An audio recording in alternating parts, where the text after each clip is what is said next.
Crafternoon, Ellsworth Public Library friends. Ms. Caroline here with our very first Scavenger Crafternoon. And to get us off to a start today, because we are talking about puppets, my friend Kanga is here, and I want you to think about puppets with me for a second. What do you know about puppets? How do they move? What did we use to move puppets? What do you think? Kanga is thinking. Let's see. Well, we use our hands and sometimes our arms, but mainly our hands to move puppets, even if they are the kind of puppets that move on strings like marionettes. This is one from Mexico.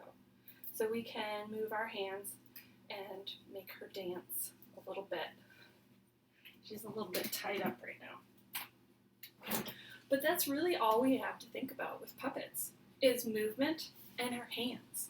So when we're thinking about puppets, and we're thinking about hands and fingers and mouths, sometimes we have puppets where we can move their mouth so we can talk for them, or movement, if we're thinking about those things, what are some things we might need to make some puppets? Well, we can find paper things for puppets, fabric things for puppets, string, wire, tubes, buttons, wood, utensils, and office supplies. So, here is the time for you to scavenge. These are some things to look for, and I'll be showing you how to make some puppets over on another one of our platforms once we've done some scavenging. So, first of all, paper. White paper for your printer, colored construction paper, maybe some scrapbook paper. Do you have paper plates laying around that you can use? Do you have brown paper lunch bags, little ones, or maybe big grocery bags? We can make puppets with those as well. Old newspapers, old magazines, junk mail, any sort of paper that you can use and cut up and glue, whatever can be used for puppets. My friend Hedgehog has a warning for you and a caution.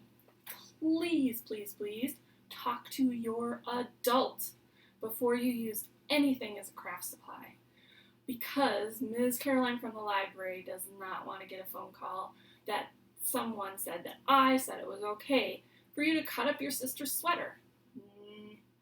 Please talk to an adult before or once you've scavenged these things to make sure that they're okay to use in our puppet making. Okay? Thank you for doing that. So next, do you have old mismatched socks laying around? Or maybe one of those little mittens that you used this winter but you lost one and still have one laying around? Those make great puppets as well. Any other kind of fabric we can use as well. String. What do you have in your house for string? Do you have yarn? Maybe you have yarn. Maybe you have spools of string that you can use. Maybe you have some old Christmas or holiday decorations that you can use. And you know what most of us maybe have? Dental floss. This makes a great string that you can use as well. There's probably string maybe in your garage that you could use. Just double check. Next on my list is wire. Or a lot of craft people, might have pipe cleaners laying around, but maybe you don't have pipe cleaners at your house. What could we use for wires instead? Well, do you get bread or different things that have twist ties? These are a lot like pipe cleaners. They have a bendy wire inside, just like a pipe cleaner. They just don't happen to be fuzzy. Another idea is the rings from your 3-ring from your spiral notebooks. My kids brought home a bunch of half-used notebooks with crunched up pages. I took the wire out and recycled all the paper. So there's a couple of options for wire. Can you think of anything else that you might have wire around for? Tubes. Do you have old pool noodles? That makes a tube. Hello? Paper tubes, like from paper towels or toilet paper. These make great tubes. Straws are tubes, another option for you as well. Maybe you can think of some other tubes that might be useful.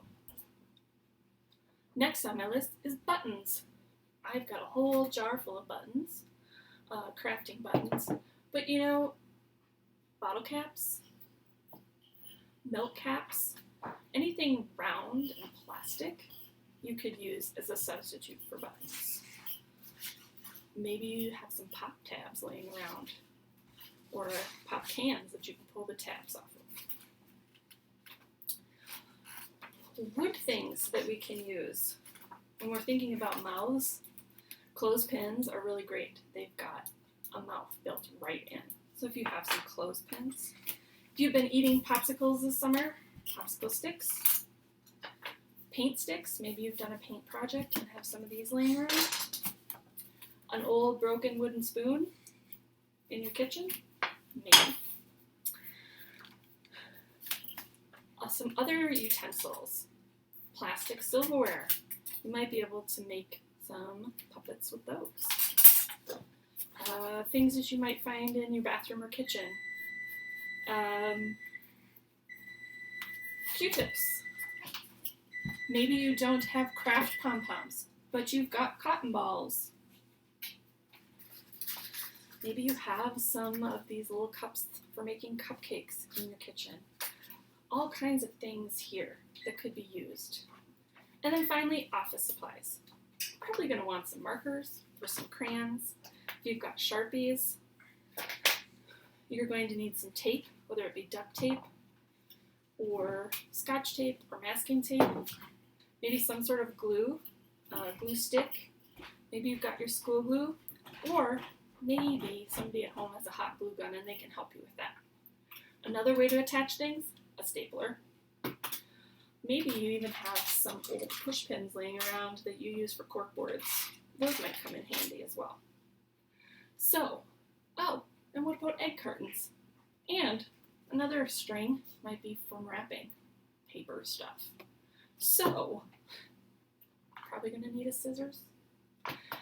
So, lots of things that we can use to make puppets. You are probably not going to have all of this stuff.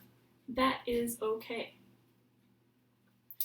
I'm going to be showing you how to make a few different puppets over on our Flipgrid and our YouTube channel.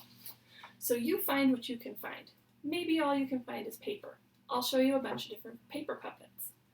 Maybe you find some different tubes. I'll show you what to do with some of those tubes. Maybe you have just found some utensils or some popsicle sticks. I'll show you some simple puppets with those as well. So, join me over at flipgrid.com/EPL or go to ellsworthlibrary.org. You can find our Facebook page, and there is also an icon to click on at the top for our YouTube channel. So you can find different types of puppets to make depending on what you can find. So, scavengers, go and find some things, and then let's make some puppets together. You can also visit ellsworthlibrary.org to find out more about our summer library program and to sign up. All the instructions will be there on our summer library page, which you can get to from our homepage. All right, I'll see you over on Flipgrid. Thanks for joining Ms. Caroline today, and have a great rest of your week. Remember, on Tuesdays, last Tuesday was a Lego building challenge, Lego and a building challenge, and our theme was Things That Go. You can find that video on Flipgrid as well. I'd love to see if you were able to build something for us. And now this week, you can work on puppets. I will see you next Tuesday with a new theme for our Lego and building challenge. Bye for now.